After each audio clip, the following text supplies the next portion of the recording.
Halo YouTube, selamat pagi teman-teman. Sri Kandi STC, bertemu kembali dengan saya Pak Anton. Pada video ini saya akan membahas kurva dan hukum permintaan. Ini masih kelanjutan dari video sebelumnya. Oke, jadi pertama yang saya akan bahas adalah hukum permintaan.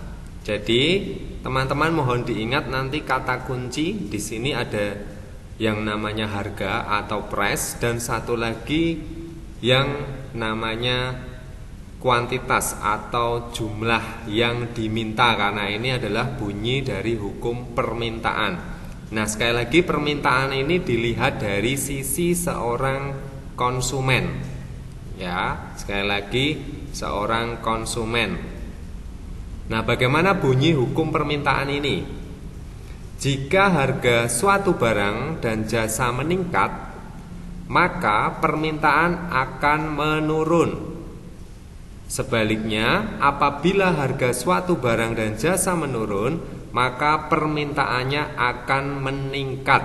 Nah, di sini ada kata kunci berikutnya yaitu ceteris paribus, yang artinya apa? Selain harga dan jumlah yang diminta itu dianggap tetap atau tidak mengalami perubahan, begitu ya. Jadi kata kuncinya sekali lagi ada harga dan kuantitas. Nah, dengan ilustrasi ini mungkin akan lebih paham ya.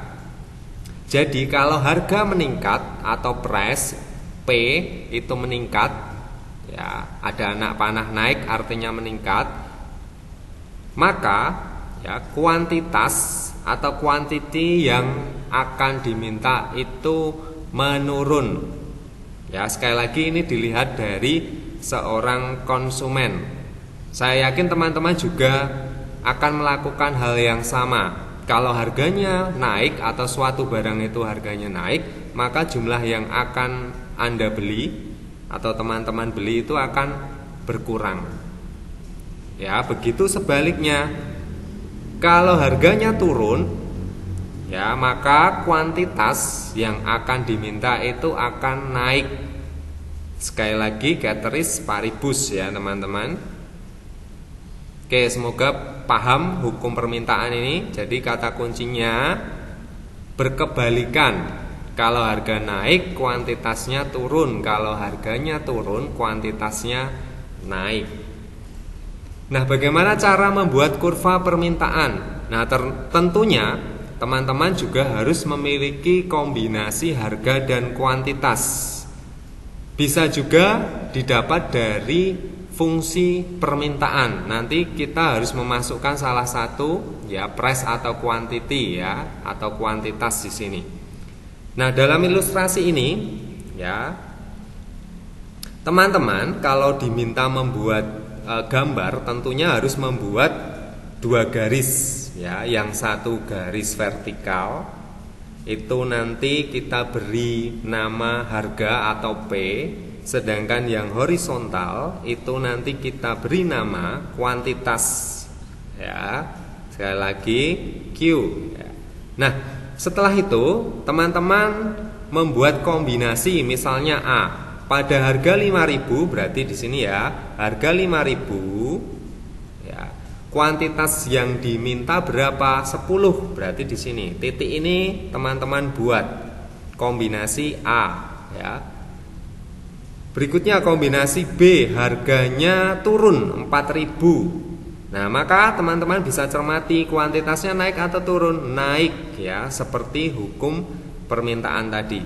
Begitu seterusnya sampai pada kombinasi yang terakhir yaitu E. Setelah titik-titik ini ditemukan, maka teman-teman bisa membuat tarikan garis di sini. Nah, ini yang namanya permintaan atau demand, atau diberi simbol D juga boleh. Jadi sekali lagi prosesnya seperti yang saya sampaikan tadi. Nanti video ini diulang-ulang saja ya. Kalau memang belum paham, silahkan komentar nanti di kolom komentar gitu ya. Jadi sekali lagi, kalau nanti ya teman-teman diminta membuat kurva permintaan, cari dulu kombinasinya. Bisa tidak Pak misalnya ya, kombinasinya hanya A dan B bisa ya. Berarti nanti ada 2 titik A dan B. Setelah itu digaris, selesai. Oke, saya rasa cukup untuk penjelasan ini. Terima kasih, semoga mudah dipahami dan bermanfaat untuk teman-teman. Terima kasih.